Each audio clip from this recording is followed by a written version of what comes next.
പരിശുദ്ധാത്മാവിനെക്കുറിച്ചാണല്ലോ നമ്മൾ ചിന്തിച്ചുകൊണ്ടിരിക്കുന്നത്. പുതിയ നിയമത്തിൽ പരിശുദ്ധാത്മാവിനെക്കുറിച്ച് ഉള്ള പ്രധാനപ്പെട്ട ചില പോയിൻ്റുകൾ നമ്മൾ ധ്യാന വിഷയമാക്കുകയാണ്. ആദ്യമായിട്ട് നമ്മൾ കാണുന്നത് യോഹന്നാൻ്റെ സുവിശേഷം 3-ാം അധ്യായത്തിൻ്റെ 3 മുതലുള്ള വാക്യങ്ങളിൽ നിക്കോദെമോസുമായിട്ടുള്ള സംഭാഷണമാണ്. ആ മനുഷ്യൻ യേശുവിൻ്റെ അടുത്ത് വന്നിട്ട് പറയുകയാണ്, റബ്ബി, നീ ദൈവത്തിൽ നിന്ന് വന്നൊരു ഗുരുവാണ്. ദൈവം കൂടെ ഇല്ലെങ്കിൽ നീ ചെയ്യുന്ന ഈ കാര്യങ്ങളൊന്നും മാനുഷ്യമായ ശക്തി കൊണ്ട് ചെയ്യാൻ പറ്റില്ല. സത്യത്തിൽ അദ്ദേഹത്തെ അഭിനന്ദിക്കുകയല്ലേ വേണ്ടത്. പണ്ട് പത്രോസിലെ അഭിനന്ദിച്ച പോലെ, പത്രോസെ നീ ഭാഗ്യവാനാണ്, മാംസരക്തങ്ങളല്ല നിനക്കിത് വെളിപ്പെടുത്തി തന്നത്.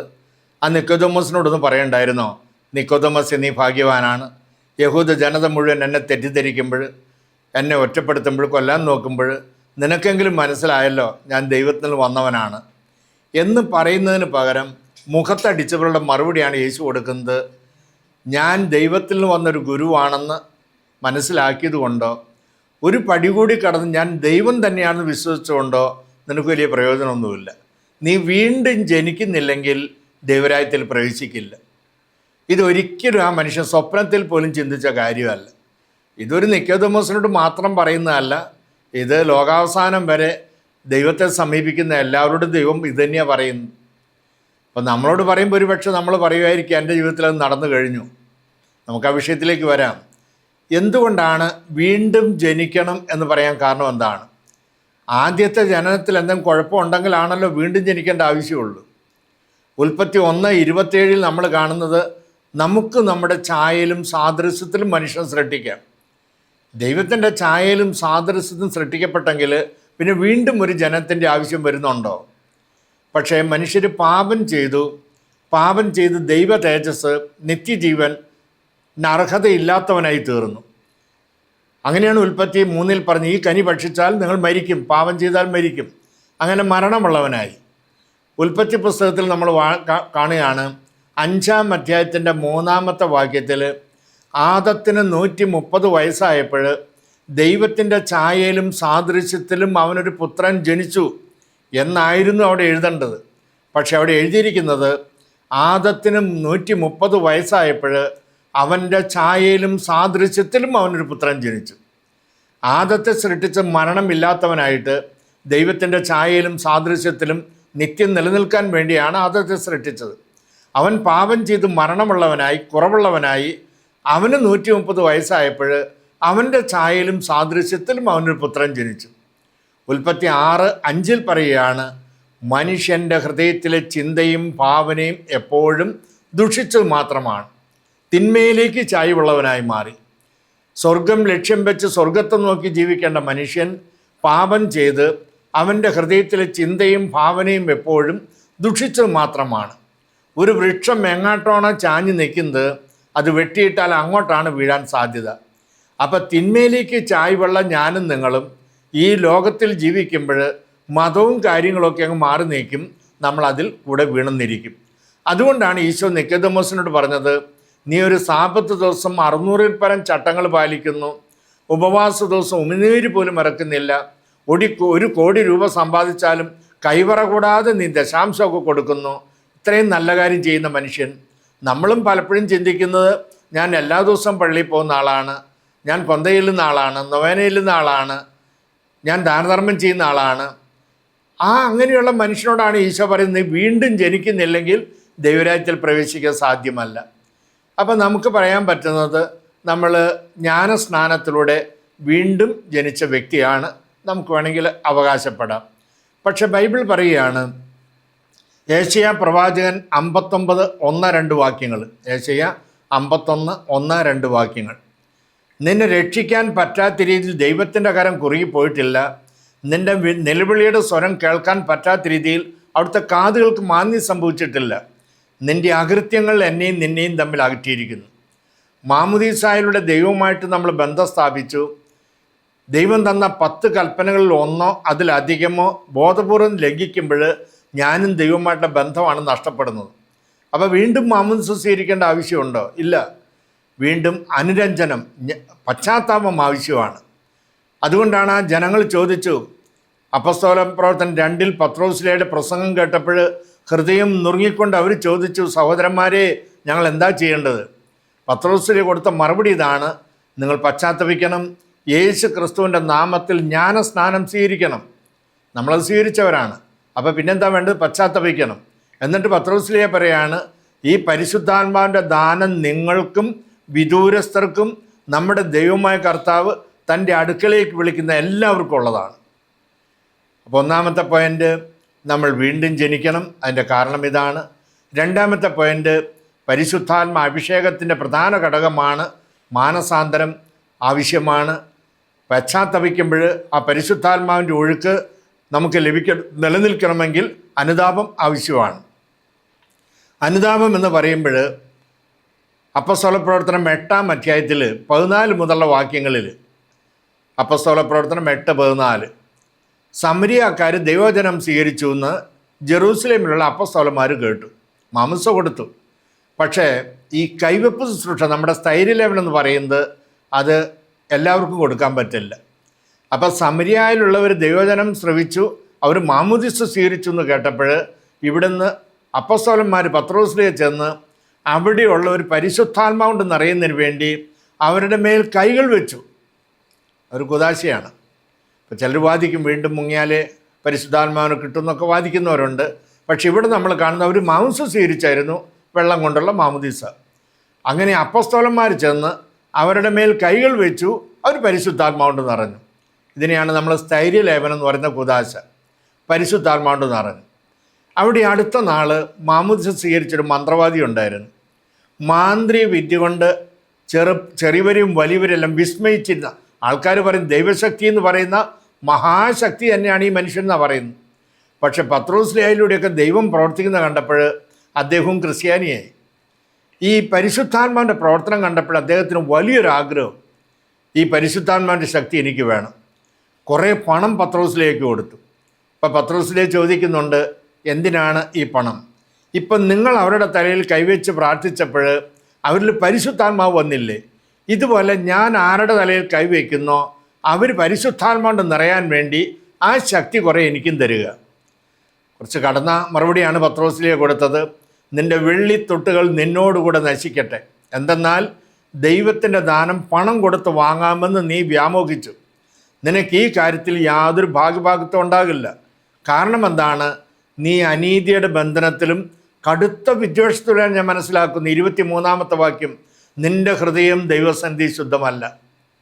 ഇപ്പോൾ പലരുടെയും വിചാരം 1000, 600, 800, 1000 രൂപ കൊടുത്ത് 5 ദിവസം ധ്യാനമന്ദിരത്തിൽ പോയി ധ്യാനം കൂടിക്കഴിഞ്ഞാൽ എല്ലാം ശരിയാകും എന്ന് നമ്മൾ ചിന്തിക്കുന്നുണ്ട്.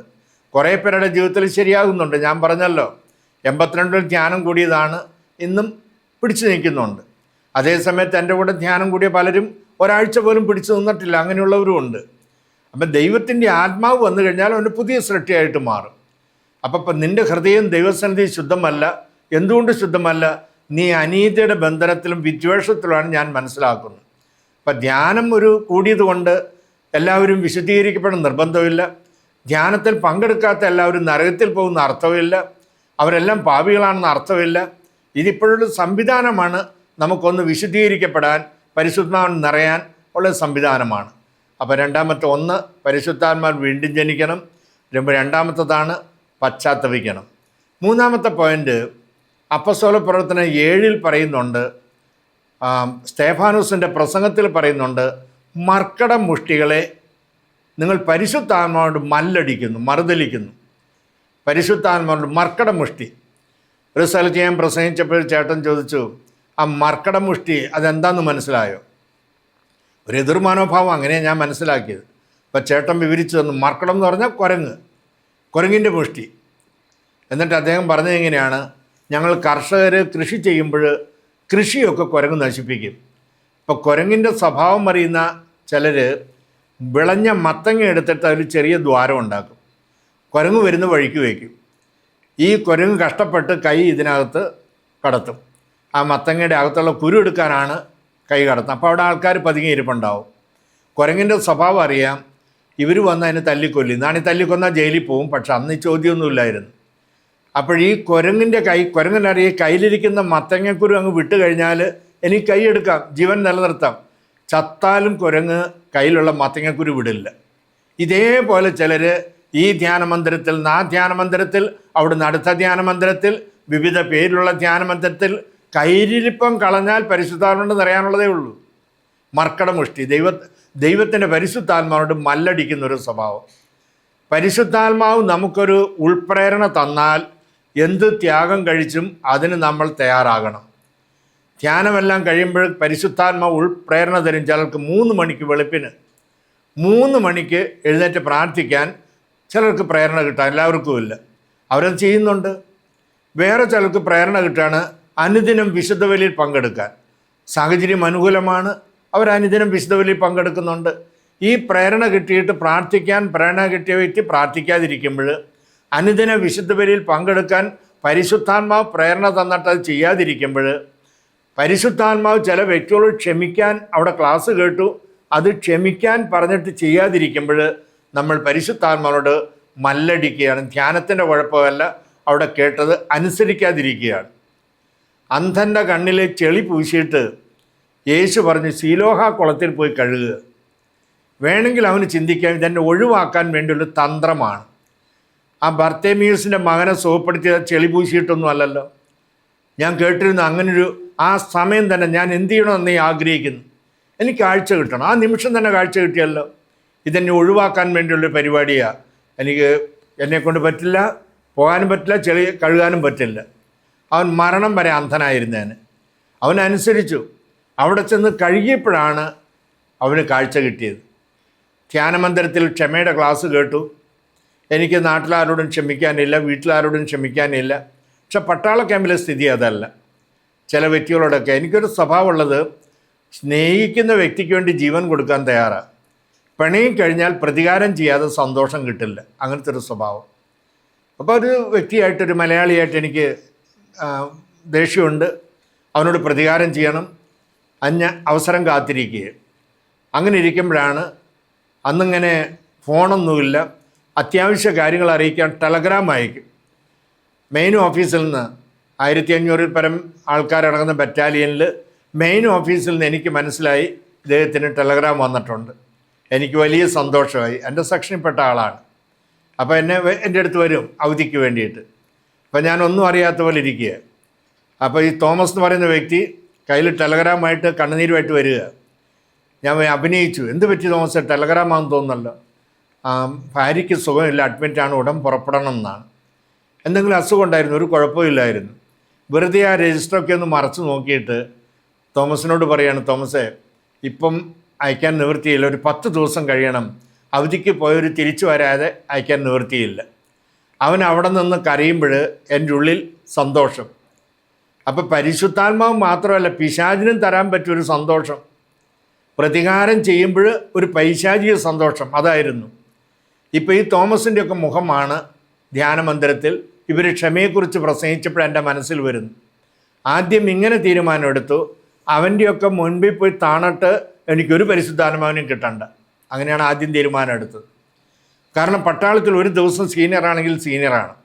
12 വർഷം സർവീസുള്ള ഞാൻ എൻ്റെ സെക്ഷനിൽപ്പെട്ട 5 കൊല്ലം പോലും ആവാത്ത ഇവൻ്റെ മുമ്പിൽ പോയി താഴുക, അവനോട് ക്ഷമ ചോദിക്കുക, എന്നാൽ പരിശുദ്ധാത്മാവ് കിട്ടും. അങ്ങനെയൊരു പരിശുദ്ധാത്മാവിന് എനിക്ക് വേണ്ട. തീരുമാനമെടുത്തു. പക്ഷെ ദൈവത്തിൻ്റെ കൃപ കൊണ്ട് വീണ്ടും ക്ലാസ്സുകൾ കടന്നുപോയി, എളിമപ്പെട്ടു. എനിക്ക് പരിശുദ്ധാത്മാവിന് കിട്ടിയാൽ മതി, ആരുടെ കാൽക്കലും ഞാൻ താഴാൻ തയ്യാറാണ്. തീരുമാനമെടുത്തു. ഇനി ഇത് പ്രാവർത്തികമാക്കണ്ടേ. ട്രെയിനിലൊക്കെ പ്രാർത്ഥിച്ചുകൊണ്ട് പോകുക. ക്യാമ്പിൽ ചെന്ന് 2-3 ദിവസമായി ഞാനിങ്ങനെ നടക്കുക. തോമസിനെ കണ്ടു, മുറിയിൽ വിളിച്ചു കയറ്റി കഥ കടച്ചു. അവൻ്റെ തോളിൽ കൈവച്ചിട്ട് പറഞ്ഞു, തോമസേ അന്ന് നീ ടെലഗ്രാമായിട്ട് എൻ്റെ മുമ്പിൽ നിന്ന് കരയുമ്പോൾ ഞാനൊരു മനുഷ്യനായിരുന്നില്ല, നീ ക്ഷമിക്കണമെന്ന് പറഞ്ഞു. അപ്പോൾ പറഞ്ഞു എൻ്റെ തൊണ്ടയിടറി. അവനും കരഞ്ഞോണ്ടാ പറയും, സാറേ അതൊക്കെ അന്നേ കഴിഞ്ഞതല്ലേ. ഞാൻ പറഞ്ഞു കഴിഞ്ഞില്ല, നീ മാപ്പ് തരണം. ഇവിടെ ധ്യാനമന്ദിരത്തിൽ അച്ഛന്മാർ എൻ്റെ തലയിൽ കൈവച്ച് പ്രാർത്ഥിച്ചിട്ട് എനിക്ക് പ്രത്യേകം എടുത്തു പറയുന്ന ഒരനുഭവം ഉണ്ടായിട്ടില്ല. പക്ഷേ ഈ തോമസിൻ്റെ അടുത്ത് ഞാൻ എളിമപ്പെട്ടപ്പോൾ, അവനോട് മാപ്പ് ചോദിച്ചപ്പോൾ, ഹിമാലയത്തിൽ എൻ്റെ ഉള്ളിൽ ദൈവത്തിൻ്റെ പ്രാവ് പരിശുദ്ധാത്മാവിൻ്റെ ചിറകടി ശബ്ദം ഞാൻ കേട്ടത് ഹിമാലയത്തിലാണ്. അപ്പം ധ്യാനം കൂടിയുണ്ട് എല്ലാമായി എന്ന് കരുതരുത്. പരിശുദ്ധാത്മാവോട് മറുതലിക്കരുത്, മല്ലടിക്കരുത്, അനുസരിക്കാൻ തയ്യാറാണ്. ഒന്നാമത്തെ പോയിൻ്റ്, വീണ്ടും ജനിക്കണം. എന്തുകൊണ്ടെന്ന് നമ്മൾ കണ്ടു. മാമോദിസയിലൂടെ അത് സംഭവിച്ചു. അത് വീണ്ടും നമ്മളിൽ പാപം കടന്നു വരുമ്പോൾ അത് നമ്മൾ അനുദപിക്കേണ്ടതായിട്ടുണ്ട്. പരിശുദ്ധാത്മാവ് ഒഴുക്ക് തടയാതിരിക്കാൻ നമ്മൾ കഴിഞ്ഞ ക്ലാസ്സിൽ നമ്മൾ കേട്ടു, പരിശുദ്ധാത്മാവ് വരുമ്പോൾ സത്യത്തിൻ്റെ പൂർണ്ണതയിലേക്ക് നയിക്കും. ആ നയിക്കപ്പെടലിന് എവിടെയും തടസ്സം ഉണ്ടാകാൻ പാടില്ല. പാപം കടന്നു വരുമ്പോൾ, മാരക പാപം കടന്നു വരുമ്പോൾ അത് തടസ്സമായിട്ട് മാറും. അവിടെ വിശുദ്ധ കുമ്പസാരം വഴി ആ തടസ്സം നീക്കണം. മൂന്നാമത്തെ പോയിൻ്റാണ് മറുതലിക്കരുത്. പരിശുദ്ധാത്മാവ് മാന്യനായ വ്യക്തിയാണ്. പല പ്രാവശ്യം കെഞ്ചിക്കൊണ്ട് നടക്കില്ല, പറയും. അതനുസരിക്കുമ്പോൾ പരിശുദ്ധാത്മാവ് നമ്മളെ നയിച്ചുകൊണ്ടേയിരിക്കും. നാലാമത്തെ പോയിൻ്റ്, ഇന്ന് പല ആൾക്കാരും ചോദിക്കുന്നൊരു ചോദ്യം, ഞാനും അങ്ങനെ ചിന്തിച്ചതാണ്. ചിലരുടെ പ്രസംഗം കേട്ടാൽ തോന്നും ധ്യാന മന്ദിരത്തിൻ്റെ സ്റ്റോറിൽ പ്രാവിനെ ഇങ്ങനെ കൂട്ടി വെച്ചിരിക്കുകയാണ്. എന്നിട്ട് ആൾക്കാർ വരും, 4-5 ദിവസം അവർ ഒരുക്കി അവരെ കുമ്പസാരിപ്പിച്ച് റെഡിയാക്കി നാളെ പരിശുദ്ധാത്മാഭിഷേക പ്രാർത്ഥനയാണ്, ഒരുങ്ങണം. അപ്പോൾ പരിശുദ്ധാത്മാവിനെ അവർക്ക് കൊടുക്കുന്നു. അവർ സന്തോഷമായിട്ട് വീട്ടിൽ പോയി, സന്തോഷമാണ്, ധ്യാനം കൂടിയ സന്തോഷം, പ്രാവിനെയൊക്കെ താലോലിച്ചിരിക്കുകയാണ്. അങ്ങനെ ഇരിക്കുമ്പോഴവിടെ ആരോ വിരുന്ന് വന്നു. വിരുന്നുകാരന് പ്രത്യേകിച്ചൊന്നും കൊടുക്കാനില്ലായിരുന്നു, പ്രാവിനെ വറുത്ത് കൊടുത്തു. അവരെ നന്നായിട്ട് യാത്രയാക്കി. പക്ഷേ ഉള്ളിലൊരു കുറ്റബോധവും ദുഃഖം. പിന്നെ നോക്കുകയാണ് ഇനി എവിടെയാണ് ധ്യാനമുള്ളത്. അപ്പോൾ അവിടുത്തെ സ്ഥലത്ത് ധ്യാനത്തിന് പോയി, അവരും കൊടുത്തു പരിശുദ്ധാത്മാവിനെ. ഇങ്ങനെ ധ്യാനമന്ദിരത്തിൻ്റെ സ്റ്റോറിൽ കൂട്ടിയിട്ടിരിക്കുകയാണോ പരിശുദ്ധാത്മാവിനെ? സഭയുടെ പഠനമനുസരിച്ച് ജ്ഞാനസ്നാനം, സ്ഥൈര്യലേപനം, ഈ കൂദാശകളിലൂടെ പരിശുദ്ധാത്മാവ് നൽകപ്പെട്ടു കഴിഞ്ഞു. അത് ഞാൻ വിശ്വസിക്കാം. പക്ഷെ ഇത് കാണണ്ടേ, ഫലത്തിൽ കാണണ്ടേ? അപ്പോൾ എൻ്റെ ചിന്ത ഇതാണ്, ഒരു ക്രിസ്ത്യാനി ഇങ്ങനെ പരിശുദ്ധാത്മാവിന് കിട്ടിയിട്ടുണ്ടെങ്കിൽ അത് ഫലത്തിൽ കാണണമല്ലോ. കേരളത്തിലെ 3 സെൻട്രൽ ജയിൽ, വിയ്യൂർ, കണ്ണൂർ, പൂജപ്പുര. നമ്മൾ അവിടെ ചെന്നിട്ട് അവിടുത്തെ ജയിൽ സൂപ്രണ്ടിനോടോ അല്ലെങ്കിൽ അവിടുത്തെ അധികാരിയോട് ചോദിക്കുക, നിങ്ങളുടെ ജയിലിൽ ക്രിസ്ത്യാനികൾ വല്ലവരും കിടപ്പുണ്ടോ? എനിക്ക് മറ്റുള്ളവരിൽ നിന്ന് വ്യത്യസ്തമായിട്ട് ഞാൻ പരിശുദ്ധാത്മാവിനെ സ്വീകരിച്ച ആളാണ്. അപ്പം ഞാൻ ജയിലിൽ കിടക്കേണ്ട വ്യക്തിയല്ല. അപ്പോൾ ഇങ്ങനെയാണെങ്കിൽ പിന്നെ നമുക്ക് പരിശുദ്ധാത്മാവിനെ പറയാൻ അതിൻ്റെ അർത്ഥം എന്താണ്? ചില കുടുംബ പശ്ചാത്തലം, നല്ല കുടുംബത്തിൽ നല്ല ശിക്ഷണം കിട്ടിയ മക്കൾ, അവരേത് മതത്തിലാണെങ്കിലും ആ നന്മ കാണിക്കും. ഏത് മതത്തിലും നല്ലവരുണ്ട്, ഏത് മതത്തിലും മോശമായിട്ട് ജീവിക്കുന്നവരുണ്ട്. അപ്പോൾ പിന്നെ എനിക്ക് പരിശുദ്ധാത്മാവുണ്ടെന്ന് പറയുന്നതിൻ്റെ അർത്ഥം എന്താണ്?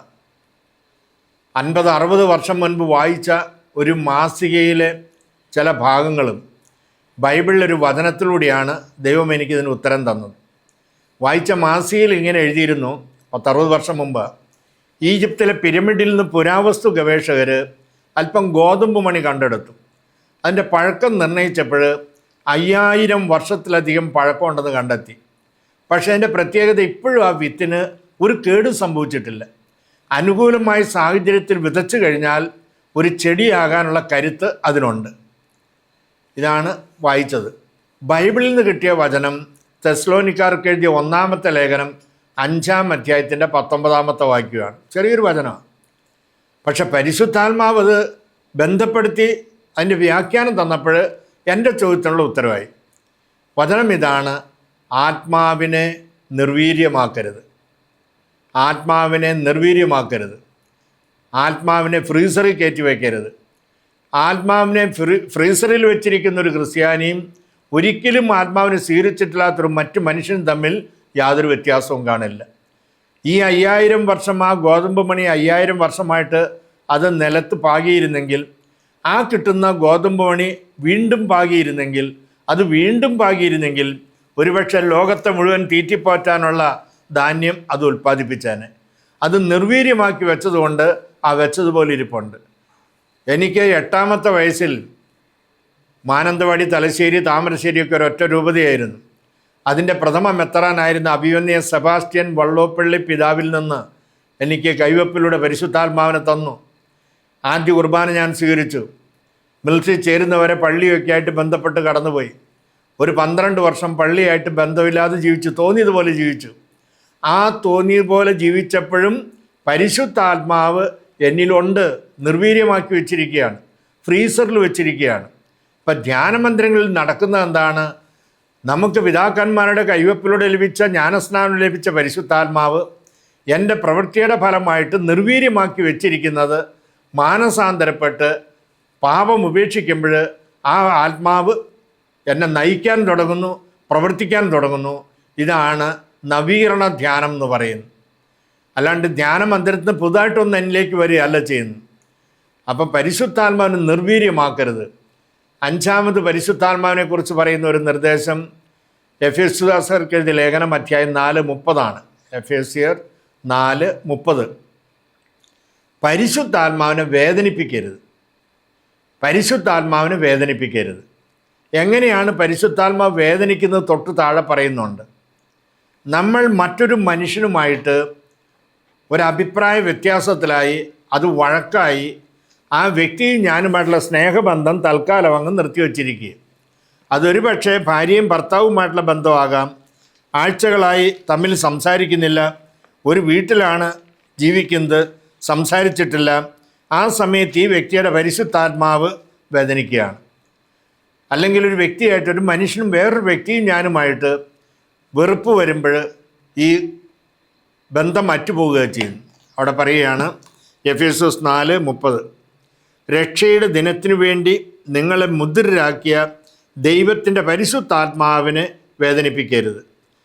സകല വിദ്വേഷവും ക്ഷോഭവും ക്രോധവും അട്ടഹാസവും ദൂഷണവും എല്ലാ തിന്മകളോടും കൂടെ നിങ്ങൾ ഉപേക്ഷിക്കുവിൻ.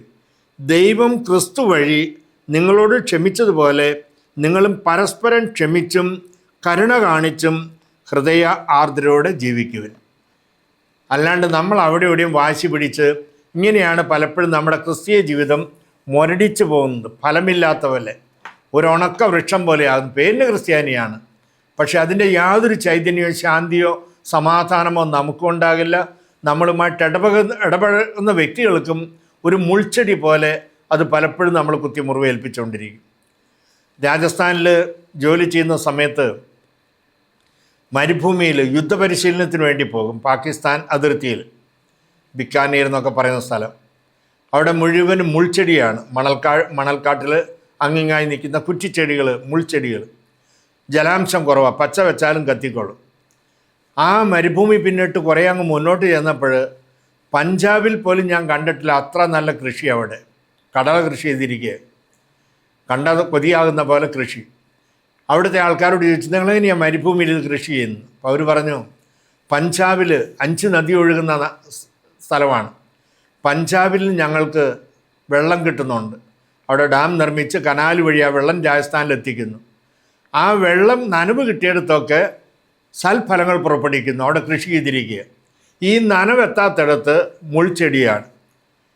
അപ്പോൾ ഏതാണ്ടൊരു 42 വർഷം മുൻപ് ക്രിസ്ത്യാനിയായ ഞാനും ഒരു മുൾപടർപ്പായിരുന്നു. കൂടെ താമസിക്കുന്നവർക്കും മറ്റുള്ളവർക്കും വേദന നൽകുന്ന, സ്വയം ഒരു പ്രതീക്ഷയില്ലാത്ത, പ്രത്യാശയില്ലാത്ത, പിറുപിറുപ്പുള്ള, സന്തോഷമില്ലാത്ത ഒരു മുൾപടർപ്പ്. 82 ആ ധ്യാനത്തിലൂടെ അഭിയന്യ സെബാസ്റ്റ്യൻ വള്ളോപ്പള്ളി പിതാവിൻ്റെ കൈവപ്പിലൂടെ ലഭിച്ച പരിശുദ്ധാത്മാവിനെ പ്രവർത്തിക്കാൻ അനുവദിച്ചപ്പോൾ എനിക്ക് സമാധാനമുണ്ട്, സന്തോഷമുണ്ട്. എൻ്റെ പരിധിയിൽ നിന്ന് അത് മറ്റുള്ളവരുമായിട്ട് പങ്കുവയ്ക്കാൻ വേണ്ടി ശ്രമിക്കുന്നു, അല്ലെങ്കിൽ പങ്കുവെച്ചു വരുന്നു. ഇതാണ് ധ്യാനങ്ങളിലൂടെ നമ്മൾ പ്രതീക്ഷിക്കേണ്ടത്. ഇതാണ് ക്രൈസ്തവ ജീവിതത്തിൻ്റെ കാതൽ എന്ന് പറയുന്ന സന്ദേശം. ഇതാണ് പരിശുദ്ധാത്മാവ് വരുമ്പോൾ നിങ്ങൾ ശക്തി പ്രാപിക്കും. ജെറൂസലേമിലും യൂദയായാലും സമരിയായാലും ഭൂമിയുടെ അതിർത്തികൾ വരെ നിങ്ങൾ എനിക്ക് സാക്ഷികളായിരിക്കും. ഇതാണ് നമ്മൾ ധ്യാന വിഷയമാക്കേണ്ട ചില പോയിന്റുകൾ തരികയായിരുന്നു. സമയം പോലെ ഈ തിരുവചനം കേൾക്കുന്നവർ ബൈബിളിൽ നിന്ന് ആ നോട്ട് കുറിച്ചെടുക്കുന്നു. ഞാൻ പറഞ്ഞ 1 കൊരിന്ത്യോസ്, അവിടെ വചനം തെറ്റിയെന്ന് സംശയമുണ്ട്. 7:27 എന്നാണ് ഞാൻ പറഞ്ഞത്, 7:17 അവിടെയാണ് ഓരോരുത്തരും വിളി അനുസരിച്ച് ജീവിക്കട്ടെ. 1 കൊരിന്ത്യോസ് 7:17. ഇതാണ് എല്ലാ സഭകളോടും എനിക്ക് പറയാനുള്ളത്. അപ്പോൾ വിളി അനുസരിച്ച് ജീവിക്കണമെങ്കിൽ ദൈവത്തിൻ്റെ പരിശുദ്ധാത്മാവിൻ്റെ പ്രവർത്തനം ആവശ്യമാണ്. നമ്മൾ ഏറ്റവും മുന്തിയ കമ്പനിയുടെ ഫ്രിഡ്ജ്, TV, മറ്റ് സാധനങ്ങളെല്ലാം വാങ്ങിച്ചു വെച്ചിരിക്കുക. ഒരു ചെറിയ ചെമ്പ് കമ്പി ഫ്യൂസ് പൊട്ടിപ്പോയി. ഇതെല്ലാം വെറുതെയാണ്, ഒന്നും പ്രവർത്തിക്കില്ല. അപ്പോൾ ഏത് വിളിയാണെങ്കിലും പൗലോസുമായിട്ടുള്ള ബന്ധമില്ലെങ്കിൽ, സ്വർഗവുമായിട്ടുള്ള ബന്ധമില്ലെങ്കിൽ, പരിശുദ്ധാത്മാവ് നമ്മളെ ചലിപ്പിക്കുന്നില്ലെങ്കിൽ അവിടെ ദുഃഖവും വിലാപവും പല്ലിറുമ്പലുമായിരിക്കും. നരകത്തെക്കുറിച്ച് പറയുമ്പോൾ ദൈവം പറയുന്നത്, ഈശോ പറഞ്ഞ എങ്ങനെയാണ്, അവിടെ വിലാപവും പല്ലുകടിയായിരിക്കും. സ്വർഗത്തെക്കുറിച്ച്, ദൈവരാജ്യത്തെക്കുറിച്ച് പറയുമ്പോൾ ബൈബിൾ പറയുന്നത് റോമ 14:17, ദൈവരാജ്യം എന്നാൽ ഭക്ഷണവും പാനീയവുമല്ല, പ്രത്യുത നീതിയും സമാധാനവും പരിശുദ്ധാത്മാവുള്ള സന്തോഷമാണ്. നമ്മളൊക്കെ ഭൂമിയിൽ തീർത്ഥാടനം ചെയ്യുന്നവരാണ്. ഒരു നാടക സ്റ്റേജിലെ നടന്മാരാണ്, ഒരു ബസ്സിലെ യാത്രക്കാരാണ്. എൻ്റെ റോള് കഴിഞ്ഞാൽ ഞാൻ അണിയറയിലേക്ക് പോകണം. എൻ്റെ സ്റ്റോപ്പ് എത്തിയാൽ ഞാൻ ഇറങ്ങിക്കൊടുക്കണം. ഈ ഭൂമിയിലെ 4 ദിവസത്തെ ജീവിതം സ്വയം കണ്ണുനീര് കുടിച്ച് മറ്റുള്ളവരെയും കണ്ണുനീര് കുടിപ്പിച്ച് അങ്ങനെയും ജീവിക്കുക. സ്വയം ആനന്ദിച്ച് മറ്റുള്ളവർക്കും സന്തോഷം നൽകി അങ്ങനെയും കടന്നു പോകാം. അത് സാധ്യമാകണമെങ്കിൽ ദൈവത്തിൻ്റെ പരിശുദ്ധാത്മാവ് ഒരു വ്യക്തിയിൽ പ്രവർത്തിക്കുമ്പോഴാണ് നമുക്കിത് സാധിക്കുന്നത്. 1 സാമുവേൽ 10-ാം അധ്യായത്തിൻ്റെ 6-7 വാക്യങ്ങൾ. 1 സാമുവേൽ അധ്യായം 10, 6-7 വാക്യങ്ങൾ. അവിടെ പറയുകയാണ്, ദൈവത്തിൻ്റെ ആത്മാവ് ശക്തമായി നിന്നിൽ വസിക്കും. 100 വർഷം പഴക്കം ചെന്നൊരു കെട്ടിടം നന്നായി പെയിൻറ്റ് ചെയ്ത് കഴിഞ്ഞാൽ പുതിയതുപോലെ തോന്നും. പക്ഷെ അതുകൊണ്ട് പുതിയതൊന്നും ആകുന്നില്ല, ബലം ശക്തിയൊന്നും കൂടുന്നില്ല, പക്ഷെ പുതിയതുപോലെ തോന്നും. പരിശുദ്ധാത്മാവ് ഒരു വ്യക്തിയുടെ പുറമെ വെള്ളപൂശി കടന്നു പോകുക അല്ല ചെയ്യുന്നു. ദൈവത്തിൻ്റെ ആത്മാവ് ശക്തമായി നിന്നിൽ വസിക്കും. ചില വ്യക്തികൾ മദ്യപിച്ച് ബഹളം വയ്ക്കുമ്പോൾ പറയും അവൻ്റെ വയറ്റിൽ കിടക്കുന്ന സാധനമാണ് സംസാരിക്കുന്നത്. ഒരു വ്യക്തിയെ പിശാച് ബാധിച്ചു കഴിഞ്ഞാൽ അവൻ ആ രീതിയിൽ സംസാരിക്കും, പ്രവർത്തിക്കും. ഒരു വ്യക്തിയെ ദൈവം ബാധിച്ചു കഴിഞ്ഞാൽ അവൻ ദൈവസ്നേഹത്തിലും പരസ്നേഹത്തിലും ആയിരിക്കും വ്യാപരിക്കുന്നത്.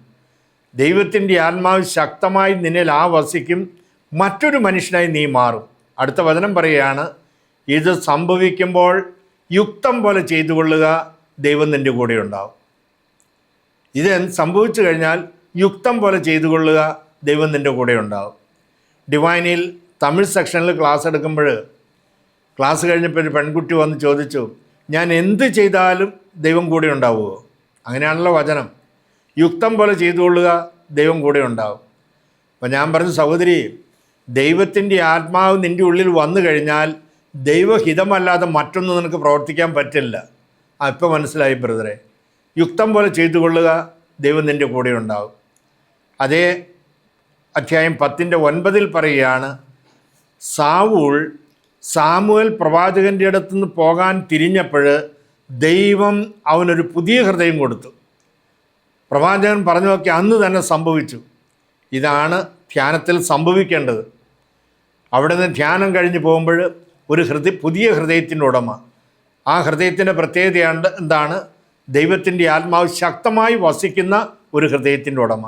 ഈ ഹൃദയത്തെക്കുറിച്ചാണ് എസേക്കിയേൽ 36:25 മുതലുള്ള വാക്യങ്ങൾ നമ്മൾ വായിക്കുന്നു. എസേക്കിയേൽ 36:25 മുതലുള്ള വാക്യങ്ങൾ. ഞാൻ നിങ്ങളുടെ മേൽ ശുദ്ധജലം തളിക്കും, സകല മാലിന്യങ്ങൾ നിങ്ങൾ ശുദ്ധീകരിക്കപ്പെടും. ഒരു പുതിയ ഹൃദയം ഞാൻ നിങ്ങൾക്ക് നൽകും. ശിലാഹൃദയം മാറ്റി മാംസള ഹൃദയം നൽകും. കരിങ്കല്ല് പോലത്തെ ഹൃദയം, അലിവില്ലാത്ത ഹൃദയം. ജീവിത പങ്കാളി കണ്ണുനീരൊഴുക്കുന്നു. അവരുടെ മാതാപിതാക്കളെയൊക്കെ വിട്ട് ഇവനെ മാത്രം കണ്ടിട്ടാണ് ഈ വീട്ടിലേക്ക് വന്നത്. അതുകൊണ്ടാണ് ബൈബിൾ വിവാഹ സമയത്ത് പറയുന്നത്, ക്രിസ്തു സഭയെ സ്നേഹിച്ച പോലെ നീ ഭാര്യയെ സ്നേഹിക്കണം. ആ ഹൃദയം മരവിച്ച് പോയതുകൊണ്ട്, അല്ലെങ്കിൽ അയാൾ ജനിച്ചു വളർന്ന സാഹചര്യം അങ്ങനെയായിരിക്കാം. എനിക്കില്ലാത്തത് മറ്റൊരാൾക്ക് കൊടുക്കാൻ പറ്റില്ലല്ലോ. എൻ്റെ മാതാപിതാക്കളിൽ നിന്ന് കിട്ടേണ്ട സമയത്ത് എനിക്ക് സ്നേഹം കിട്ടിയിട്ടുണ്ടെങ്കിലല്ലേ മറ്റൊരാൾക്ക് കൊടുക്കാൻ പറ്റൂ. അതുപോലെ ആയിരിക്കാം ഒരുപക്ഷെ ഭാര്യയും സ്നേഹം കിട്ടാതെ വളർന്ന ഒരാളായിരിക്കാം. കല്യാണം കഴിഞ്ഞാൽ എൻ്റെ ഭർത്താവ് എന്നെ സ്നേഹിക്കുമല്ലോ എന്ന് പ്രതീക്ഷിച്ചു. കല്യാണം കഴിഞ്ഞാൽ ഭാര്യയിൽ നിന്ന് എനിക്ക് സ്നേഹം കിട്ടുമല്ലോ എന്ന് പ്രതീക്ഷിച്ചു. സ്നേഹത്തിൻ്റെ കാര്യത്തിൽ രണ്ടുപേരും ഭിക്ഷക്കാരാണ്, യാചകരാണ്, ദരിദ്രരാണ്. തമ്മിലടിച്ച് അവർ തല തല്ലി പൊളിച്ചുകൊണ്ട് കാര്യമില്ല. അപ്പോൾ ഒരു കാര്യം മനസ്സിലാക്കണം, സ്നേഹം ലഭിക്കാത്ത, ഇത് എനിക്കില്ലാത്ത കൊടുക്കാൻ പറ്റില്ല. അപ്പോൾ അവർ ധ്യാനത്തിൽ വന്ന് ദൈവസന്നിധിയിലേക്ക് വരുമ്പോൾ എന്താ സംഭവിക്കുന്നത്? റോമ 5:5 അവിടെ സംഭവിക്കണം. അത് സംഭവിച്ചാൽ അവരുടെ ജീവിതത്തിൽ വ്യത്യാസം ഉണ്ടാകും. റോമ 5:5 പറയുന്നത്, ദൈവത്തിൻ്റെ സ്നേഹം പരിശുദ്ധാത്മാവിലൂടെ നമ്മുടെ ഹൃദയങ്ങളിലേക്ക് ചൊരിയപ്പെടുന്നു. പിന്നെ അവർ സമ്പന്നരാണ്, ദരിദ്രരല്ല. ഭാര്യയെ സ്നേഹിക്കാൻ പറ്റുന്നുണ്ട്, ഭർത്താവിനെ സ്നേഹിക്കാൻ പറ്റുന്നുണ്ട്. അതിന് പുറത്തൊരു സ്നേഹം അവർ തേടി പോകുന്നില്ല. അവർക്ക് മദ്യത്തിൻ്റെയോ മയക്കുമരുന്നിൻ്റെയോ ആവശ്യമില്ല. അവർക്ക് മക്കളെ സ്നേഹിക്കാൻ പറ്റുന്നുണ്ട്. അവർക്ക് ജീവിത പങ്കാളിയും മാതാപിതാക്കളെയും സ്നേഹിക്കാൻ പറ്റുന്നുണ്ട്. അപ്പോൾ ഇന്നത്തെ തലമുറയുടെ പ്രശ്നങ്ങളുടെ അടിസ്ഥാന കാരണം, സഹായകനെ കൂടാതെ, യേശു വാഗ്ദാനം ചെയ്ത സഹായനെ കൂടാതെ ഞാൻ സ്വന്തം ശക്തി കൊണ്ട് എല്ലാം ചെയ്യാനായിട്ട് ശ്രമിച്ചു, പരാജയപ്പെട്ടു. ഈ പരാജയത്തിൽ ഞാനൊരു പാഠം ഉൾക്കൊള്ളണം. യോഹന്നാൻ്റെ സുവിശേഷം 15 ഈശോ പറഞ്ഞു, ഞാൻ മുന്തിരിച്ചെടിയും നിങ്ങൾ ശാഖകളുമാണ്. ആര് എന്നിലും ഞാൻ അവനിലും വസിക്കുന്നോ അവൻ ഏറെ ഫലം പുറപ്പെടുവിക്കും. എന്നിൽ വസിക്കാത്തവൻ മുറിച്ച ശാഖ പോലെ പുറത്തെറിയപ്പെടും. അത്തരം കമ്പുകൾ ഉണങ്ങിപ്പോകും. അവ ശേഖരിച്ച് തീയിലിട്ട് കത്തിച്ച് കളയും.